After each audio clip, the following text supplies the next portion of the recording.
ए, जल्दी कर जल्दी कर।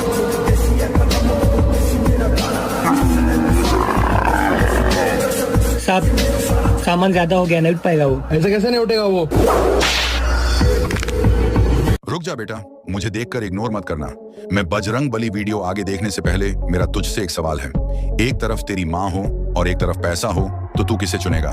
कमेंट करके जरूर बताना बेटा। जाते जाते इस वीडियो को लाइक करके चैनल को सब्सक्राइब कर ले। लाइक और सब्सक्राइब करने के बाद रीमिक्स वाले बटन पर क्लिक कर, उसके बाद यूज दिस साउंड वाले बटन को 2 सेकंड तक दबाए रख। फिर देखना, यह जादू होगा। बेटा तू जिंदगी में बहुत तरक्की करेगा। जा, मेरा आशीर्वाद तेरे साथ है।